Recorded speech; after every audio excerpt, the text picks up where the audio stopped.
Good evening everyone. तो आज हम कुछ इम्पोर्टेंट टॉपिक के बारे में बात करेंगे।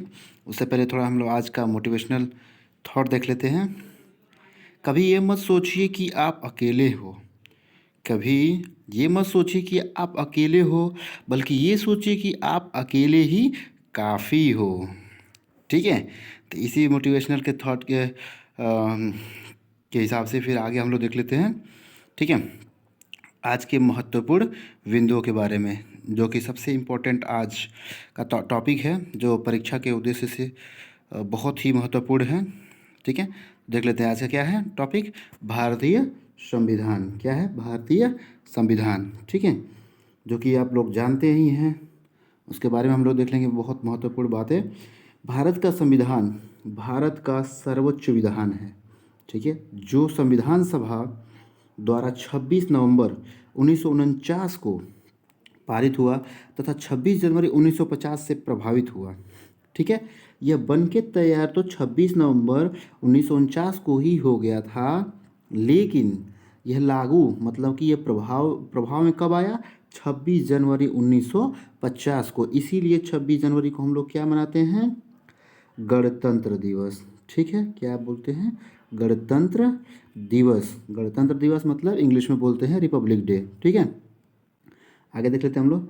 तो यह दिन 26 नवंबर, यह दिन यानी 26 नवंबर को भारत के संविधान दिवस के रूप में घोषित किया गया है सॉरी। ठीक है। मतलब 26 नवंबर को भारत का संविधान दिवस मनाते हैं हम लोग। इसीलिए संविधान दिवस हम लोग कब मनाते हैं? 26 नवंबर को। ठीक है। क्योंकि उस दिन बन के तैयार हो चुका था और संविधान सभा के द्वारा इसे अपना लिया गया था। ठीक है। जबकि 26 जनवरी, अब 26 जनवरी को क्यों लागू हुआ, यही इसके बारे में थोड़ा हम लोग देख लेते हैं। तो 26 जनवरी का दिन भारत में गणतंत्र दिवस के रूप में मनाया जाता है, क्योंकि और भीमराव अंबेडकर को, ठीक है, भीमराव अंबेडकर को भारतीय संविधान का प्रधान वास्तुकार या निर्माता कहा जाता है। ठीक है। भारत का संविधान विश्व के किसी भी गणतांत्रिक देश का सबसे लंबा लिखित संविधान है। ये बहुत महत्वपूर्ण है, इस बात को ध्यान रखिएगा, क्योंकि ये भारत का जो संविधान है वो किसी भी गणतांत्रिक देश का सबसे, विश्व में सभी गणतांत्रिक देशों का सबसे लंबा लिखित संविधान है। ठीक है। मतलब सबसे बड़ा है ये। आगे देख लीजिए। संविधान सभा के बारे में हम लोग देख लेते हैं कि संविधान सभा में कौन कौन कैसे थे लोग, उसके बारे में। ठीक है। मुख्य लेख जो भारतीय संविधान सभा के मुख्य लेख कौन कौन से हैं, उनके बारे में देख लेंगे। संविधान सभा के अध्यक्ष डॉक्टर राजेंद्र प्रसाद को भारतीय संविधान के सुपुर्द करते हुए डॉक्टर बी आर अम्बेडकर 26 नवंबर 1949 को उन्हें दिया था। ठीक है। कौन? डॉक्टर भीमराव अम्बेडकर ने उसे बना के पूरी तरह से, और डॉक्टर राजेंद्र प्रसाद जो कि संविधान सभा के अध्यक्ष थे, उनको समर्पित किए। ठीक है। देश को समर्पित किया। ठीक है। तो आप इस बात को ध्यान रखेंगे कि संविधान सभा में एक क्वेश्चन पूछ जाता है, संविधान सभा के राष्ट्रीय अध्यक्ष कौन थे, कि अध्यक्ष कौन थे संविधान सभा के? तो वो थे राजेंद्र प्रसाद, डॉक्टर राजेंद्र प्रसाद। ठीक है। अब आगे देख लीजिए। इसमें ये टॉपिक छोड़ दीजिए आप। ठीक है। इसको आगे देख लेते हैं हम लोग। भारतीय संविधान सभा के लिए जुलाई और 1946 में चुनाव हुए थे। संविधान सभा की पहली बैठक 19 दिसंबर 1946 को हुई थी। ठीक है। यही क्वेश्चन कई बार पूछा जा चुका है कि संविधान सभा की पहली बैठक कब हुई थी? तो दिसंबर 1946 में। ठीक है। इसके तत्काल बाद ही देश के दो हिस्से हो गए, जो कि भारत और पाकिस्तान में बंट गया। ठीक है। संविधान सभा भी दो हिस्सों में बंट गई। संविधान सभा का जब भारत दो भागों में बट गया, हिंदुस्तान और पाकिस्तान के बीच में, तो और संविधान सभा के भी दो हिस्से बट गए। वो कौन से थे? एक भारतीय संविधान, दूसरा पाकिस्तान की संविधान सभा। ठीक है। अब आगे देख लेते हैं हम लोग। भारतीय संविधान लिखने वाली सभा में 299 सदस्य थे। ये भी बहुत ही महत्वपूर्ण टॉपिक है, इसको ध्यान रखेंगे। और जिसके अध्यक्ष डॉक्टर राजेंद्र प्रसाद, इसको मैं पहले ही आपको बता दिया। प्रसाद थे। संविधान सभा ने 26 नवंबर 1949 को ये से अपना काम पूरा कर लिया और 26 जनवरी 1950 को यह संविधान लागू हो गया। कब लागू हुआ? 26 जनवरी 1950 को। इसी दिन की याद में हम हर वर्ष 26 जनवरी को गणतंत्र दिवस के रूप में मनाते हैं। भारतीय संविधान को पूर्ण रूप से तैयार करने में ये बहुत इंपॉर्टेंट पॉइंट ध्यान रखेंगे, क्योंकि संविधान सभा को बनाने में कितने समय लगे थे तो वो ध्यान रखेंगे। 2 वर्ष 11 माह और 18 दिन। कितना?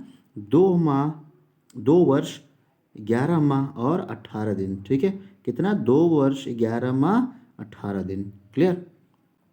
अब हम लोग थोड़ा सा संक्षिप्त परिचय के बारे में देख लेते हैं संविधान के बारे में। तो संविधान सभा में वर्तमान समय में केवल 470 अनुच्छेद और 12 अनुसूचियां हैं और ये 25 भागों में विभाजित है। ठीक है, अब इस समय फिलहाल वर्तमान में 470 अनुच्छेद, 12 अनुसूचियां और 25 भागों में विभाजित है। परंतु इसके निर्माण के समय ये क्या था? 395 अनुच्छेद थे, 22 भाग थे और 8 अनुसूचियां थी। ठीक है, बाकी के संविधान की संशोधन कर करके उनको विभिन्न अनुच्छेद और अनुसूचियां को बढ़ाया गया है और भागों में भी को भी बढ़ाया गया है। ठीक है, अब कुछ महत्वपूर्ण क्वेश्चंस देख लेते हैं जो परीक्षा के हिसाब से बहुत महत्वपूर्ण हैं, तो इसको देख लेते हैं एक बार। ठीक है, तो इसमें पहला क्वेश्चन है, किस अधिनियम द्वारा क्या है? किस अधिनियम द्वारा भारत में प्रांतों की स्वायत्तता प्रदान की गई थी? तो वो है भारत सरकार अधिनियम 1935।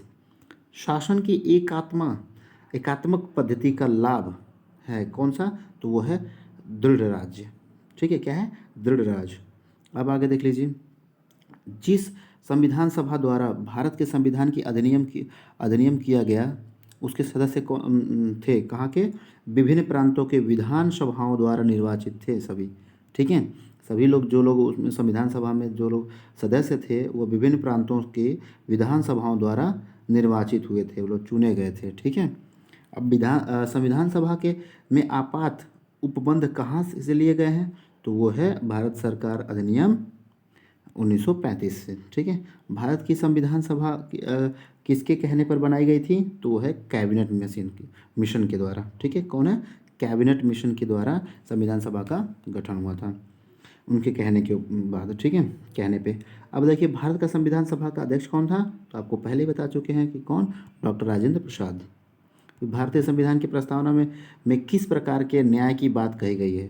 तो कौन से है न्याय? सामाजिक, आर्थिक, राजनैतिक न्याय की बात की गई है। ठीक है, तीनों प्रकार के हैं। कौन? सामाजिक, आर्थिक और राजनैतिक न्याय की बात कही गई है। अब आगे देखिए, संविधान की प्रस्तावना में भारत को किस रूप में घोषित किया गया है?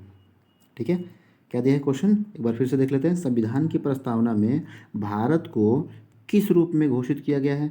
तो वो है एक प्रभुता संपन्न, समाजवादी, पंथ निरपेक्ष और लोकतांत्रिक गणराज्य के रूप में इसको क्या किया गया है? घोषित किया गया है। ठीक है, अब आगे देखिए, भारत पूर्ण संप्रभुत्व लोकतांत्रिक गणतंत्र कब बना? तो वो था 26 नवंबर 1949 को। ठीक है, आपको पता ही है, पहले ही हमने बता दिया है आपको कि 26 नवंबर 1949 के में ही इसी दिन क्या हुआ? संविधान सभा ने इसको क्या किया था?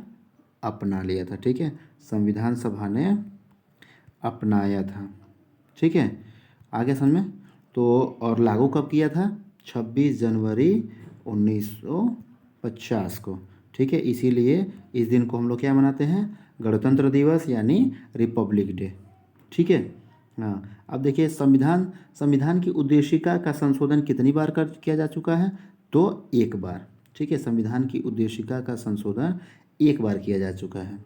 अब आगे देख लीजिए, भारतीय संविधान में संघीय शब्द का प्रयोग कहाँ पर हुआ है? तो संविधान में कहीं नहीं ऐसा लिखा गया है कि